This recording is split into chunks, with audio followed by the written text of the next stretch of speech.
Escuchas un podcast de Dixo. Escuchas Fuera de la Caja con Macario Esquetino por Dixo, la productora de podcast más importante en habla hispana. Bienvenidos, esto es Fuera de la Caja. Esta es la emisión número 21 de este podcast, al que afortunadamente usted nos acompaña. Yo soy Macario Esquetino y como ahora nos toca semana impar, vamos a platicar de la coyuntura. Y la coyuntura en México pues es muy clara. En esta semana inició formalmente el gobierno de Andrés Manuel López Obrador como presidente constitucional de los Estados Unidos mexicanos. Creo que ese es el nombre correcto del puesto que ocupa. Yo estoy grabando esto antes de que ocurra esta transferencia de poder de Enrique Peña Nieto a Andrés Manuel López Obrador, pero en realidad no espero que haya cambios significativos en estos días. En buena medida, el gobierno de López Obrador inició el 1 de septiembre y la razón, más allá de que algunos atribuyan a Peña Nieto una cierta desidia, un abandono de sus obligaciones, creo que tiene que ver con lo que los mexicanos decidieron el 1 de julio, cuando se le da un poder absoluto al señor López Obrador, no solo con una mayoría clara a su favor, sino con mayoría absoluta en ambas cámaras. En los hechos, se destruye el sistema político de equilibrios que habíamos tenido durante el periodo democrático de México. Este periodo que, en mi opinión, inicia en 1986, cuando se da la ruptura al interior del PRI, tiene un primer golpe en 1988 con esta famosa elección entre Carlos Salinas y Cuauhtémoc Cárdenas, pero a partir de 96 es francamente una democracia México. Durante los siguientes 22 años tuvimos elecciones federales que se contaron, cada uno de nuestros votos valía, había vigilancia, había condiciones de competencia equilibradas entre los distintos partidos políticos, cualquiera podía ganar, no siempre ganaba el que uno quería, pero todos tenían oportunidad. No era así en los estados, en donde había entidades federativas muy controladas por el gobernador, y el comité local no tenía la fuerza para enfrentarse a este personaje.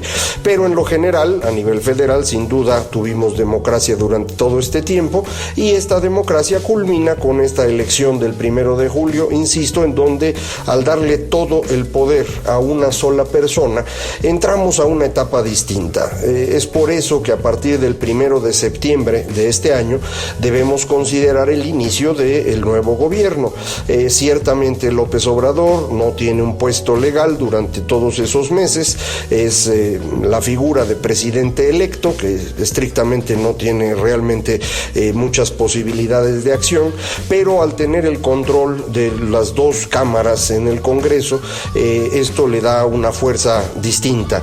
De hecho, por eso su opinión acerca del aeropuerto, que no tiene validez legal desde que la toma hasta el momento en el que la haga realidad con acciones legales ya como presidente constitucional, esa decisión tiene peso muy importante porque políticamente tiene todo el poder, y esa es la razón por la cual las opiniones de sus seguidores empiezan a tener un peso también más significativo. Del señor Ricardo Monreal anunciando una iniciativa para prohibir algunas comisiones bancarias, de diputados de fila, de senadores también de fila, de Morena, de partidos cercanos que proponen cambiar la ley minera, modificar el sistema de pensiones en México, utilizar las reservas internacionales del Banco Central para financiar el desarrollo. Cualquier barbaridad que a usted se le ocurra, pues ellos ya se les ocurrió antes y ya la dijeron. Pero su peso es importante, insisto, porque políticamente tienen las mayorías suficientes para impulsar estas ideas. Es muy probable que la mayor parte de ellas no acaben más que en ocurrencias, pero eso no lo sabe uno, y como uno no lo sabe, pues todo el mundo se preocupa, y sobre todo quienes tienen dinero metido en estos temas y se preocupan de qué es lo que va a ocurrir, quienes invirtieron en el el aeropuerto de la Ciudad de México, pues están esperando a ver cómo va a resolverse su pago de lo que ellos adelantaron y que se iba a pagar con los derechos del aeropuerto. Siendo que no hay aeropuerto, pues hay que pagarles por adelantado y están esperando a ver qué es lo que se les dice. Dependiendo de ello, tomarán decisiones y acciones legales. Lo mismo ocurre, por ejemplo, o ocurriría si modificaran las pensiones y desaparecieran el sistema de Afores, pues todos los que tenemos ahí un dinerito, aunque no sea mucho, pues lo estaríamos perdiendo, nomás porque se le ocurrió a un personaje por ahí. Pues eso no está sencillo, y entonces pues la gente empieza a ponerse nerviosa, y los que pueden mueven su dinero fuera del país. Esto ya ha ocurrido, esto lo percibe usted en una bolsa de valores que ha perdido el 20% de su valor, en un peso mexicano que ha retrocedido de manera significativa frente al dólar, o lo que para mí es lo más serio, una tasa de interés en los bonos de largo plazo que ha estado creciendo. Esto es relevante porque esto significa que las tasas de interés que pagamos nosotros van a estar subiendo hasta alcanzar esta referencia que se está estableciendo por el nerviosismo que tienen los inversionistas. Entonces, esto ocurre desde septiembre. Yo no creo que el evento del 1 de diciembre, que usted ya conocerá cuando escuche esto, vaya a cambiar significativamente las cosas. Habrá alguna cuestión llamativa adicional, porque esto siempre ocurre, pero pues no más que eso. ¿Qué es lo que me parece que es importante tener claro?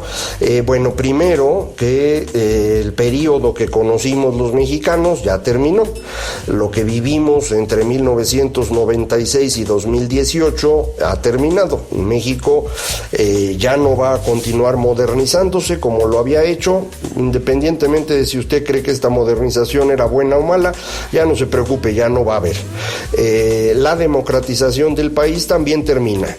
Esto es una afirmación más controversial y polémica, e indudablemente habrá muchas personas que estén en desacuerdo con lo que estoy diciendo. Sin embargo, creo que la evidencia es contundente. A nivel internacional tenemos un retroceso en la democracia.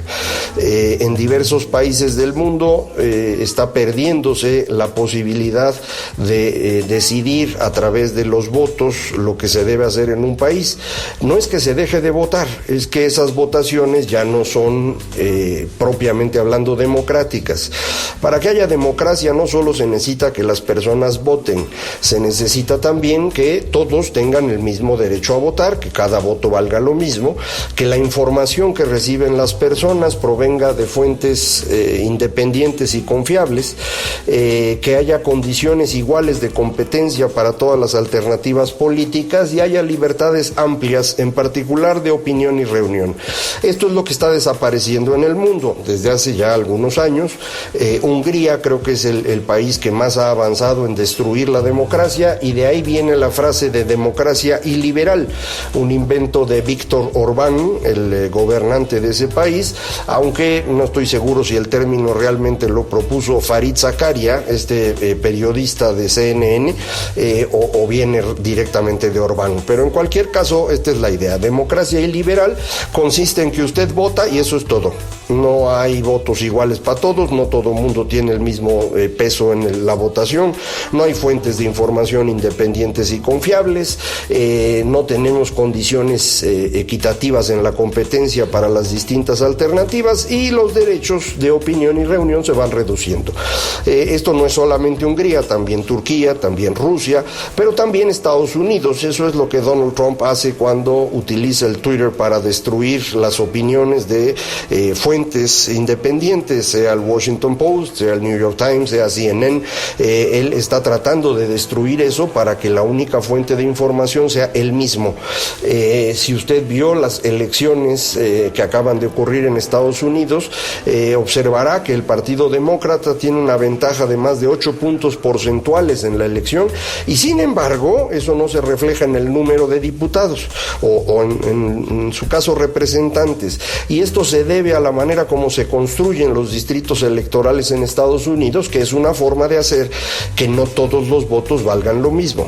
Este mismo fenómeno está ocurriendo, insisto, en otras partes del mundo, y nuestras libertades de opinión y reunión se van reduciendo. Aquí en México esto se notó en la consulta del aeropuerto, en donde pues evidentemente no había fuentes de información confiables, no había igualdad de condiciones, no todo el mundo podía votar, nadie supo cómo contaron los votos, pero además cuando algunos mexicanos se molestaron por ello e hicieron una manifestación, el presidente electo se burló de ellos, igual que se había burlado hace ya muchos años con aquella marcha en contra del secuestro cuando él era jefe de gobierno, marcha a la que descalificó como la marcha de los pirurris.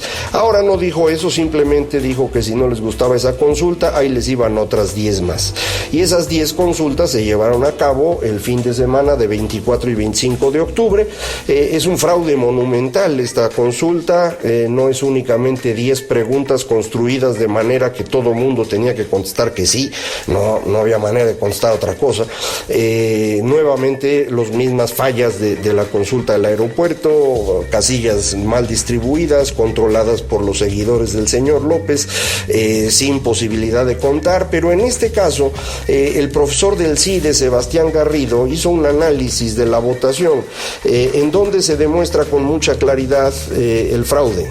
Y esto es importante hacerlo notar porque si alguien se quejó de fraudes electorales durante el tiempo de la democracia en México, fue López Obrador, sin ninguna evidencia, nunca. Ahora, sin ninguna regla, sin ninguna, característica de legalidad, lleva a cabo consultas en las que hacen fraude. Es una tragedia verdaderamente para mí, en buena medida porque creo que la esperanza de muchos mexicanos al elegir a López Obrador, estar eligiendo a una persona honesta, pues no tienen fundamento, no tienen sustento, y esto pues para mí es trágico. Esto indica, insisto, que también la democracia termina en nuestro país, entonces ni democratización ni modernización tendremos en los próximos años. Uno diría, bueno, pero a cambio se van a resolver los grandes problemas nacionales, que según las encuestas pues eran 3, fundamentalmente corrupción e inseguridad, y en un tercer lugar lejano el tema económico. Bueno, pues tampoco eso es cierto. En el tema de corrupción, el anuncio más reciente del señor López Obrador, insisto, todavía antes de la toma de posesión, tal vez esto cambie en ese evento, era la amnistía a todos los corruptos, un borrón y cuenta nueva, y ahora sí, de aquí en adelante, el que sea corrupto va a ser castigado. Pues permítanme dudarlo, porque pues esa no era la oferta, eso no fue lo que dijo durante los 18 años de campaña que realizó. No hay ninguna razón para creer que así va a ser, pero bueno, pues me parece que es un engaño a sus votantes. En términos de seguridad, la decisión que toma el señor López Obrador es entregarle el control de la seguridad pública al ejército mexicano. Esto a lo mejor es una buena idea, a lo mejor no, yo tengo mis dudas, fundamentalmente porque el ejército no es bueno para hacer seguridad pública, ellos son muy buenos para la seguridad nacional, pero la diferencia entre los dos es el trato a las personas. El tema de derechos humanos es muy complicado en la cuestión de seguridad pública y se necesita aprender a hacerlo. Y los soldados no aprenden eso, los soldados aprenden a defender la integridad del Estado, y creo que esa es su labor, eso es lo que deben hacer. Pedirles que ahora, además de hacer eso, pues estén atentos a los derechos humanos, creo que no va a ser una cuestión exitosa, y esa era la razón por la cual muchas personas se quejaban durante los últimos 12 años de la utilización más marcada del ejército en materia de seguridad. Recuerde usted que esto en realidad empezó en los años 70, pero a partir del gobierno de Felipe Calderón fue pues un poco más marcado el uso de las Fuerzas Armadas en este tema, y las personas que defienden derechos humanos, insisto, se quejaban con razón de que las Fuerzas Armadas no saben hacer eso. Pues ahora López Obrador decide entregarles a ellos todo el tema de seguridad, y para ello va a tener que modificar la Constitución, porque aun cuando utiliza este término de Guardia Nacional, eso en la Constitución es un pegote que viene pues desde principios del siglo XIX, cerca del mediados del siglo XIX, pero nunca se utilizó porque en realidad esto se contrapone en buena medida al carácter federal del Estado mexicano. La idea de nacional va por encima de la soberanía de los estados, y por eso su uso debería estar restringido a cuestiones de emergencia. Aquí no queda claro cómo va a estar, pero va a requerir una modificación legal, veremos cómo se hace, pero también en este caso creo no está cumpliendo López Obrador con lo que había ofrecido. Y finalmente está el tema económico. En el tema económico ya lo hemos platicado en otras emisiones, la situación se ha ido complicando mucho, en particular por lo que decíamos al inicio, la decisión del aeropuerto y después las ocurrencias de otras personas de Morena o de partidos cercanos que han puesto nerviosos a los inversionistas y que complican mucho las circunstancias. En el transcurso de los próximos días, a más tardar el día 15 de diciembre, debe presentarse el presupuesto para 2019. Ahí habrá que revisar que efectivamente estén puestas las condiciones para que la estabilidad macroeconómica del país no esté en riesgo. Si eso ocurre, después hay que ver si este programa presupuestal permite imaginar algún efecto positivo en términos económicos. En este momento es difícil imaginarlo, es posible que sí sea así, pero no lo imagino yo ahorita, porque las estimaciones de crecimiento para México para el próximo año se han estado reduciendo. Razón obvia, si la tasa de interés sube, habrá menos inversión, y si hay menos inversión habrá menos crecimiento. Eso es lo que todo el mundo está suponiendo en este momento.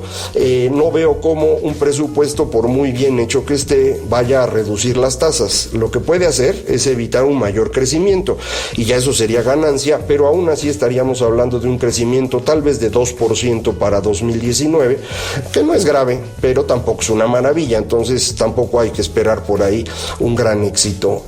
Cabe mencionar que también ya hay señales en los Estados Unidos de ciertas presiones hacia la recesión, también naturales. Estados Unidos ha estado creciendo de forma continua desde 2009, ya es un periodo largo, estos ciclos suelen ocurrir con frecuencia, y en este momento el fenómeno parece estar asociado a pues también el alza de tasas de interés en ese país, obligado en buena medida porque ya hay presiones inflacionarias. En cualquier caso, el escenario económico para 2019 no es optimista, y aclaro, no es pesimista, no piense usted que estamos al borde de una tragedia, no hay nada grave en materia de crecimiento, simplemente crecer menos, esto es natural.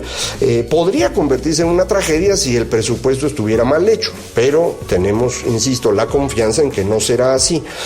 De cualquier forma, esté como esté el presupuesto, hay varias cuestiones asociadas con Morena y los partidos adyacentes que preocupan. Las que ya le comentaba, estas ocurrencias de muy diverso tipo, afores, reservas internacionales, minería, comisiones bancarias, pero también, por ejemplo, una actividad bastante notoria de Napoleón Gómez Urrutia para recuperar el corporativismo sindical, tratar de rehacer la CTM, pero alrededor de él.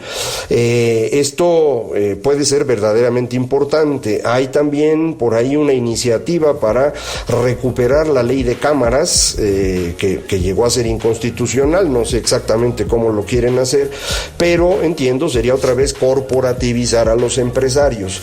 Esta idea del señor López Obrador de reproducir lo que hizo Cárdenas, que fue la misma idea que tuvo Luis Echeverría entre 1970 y 1976 no es buena, no puede hacerse. Incluso en los tiempos de Cárdenas económicamente no fue exitosa, complicó mucho la situación económica del país. Tuvo la virtud el gobierno de Lázaro Cárdenas de establecer y consolidar un nuevo régimen político, eso es indudable, pero económicamente no fue maravilloso.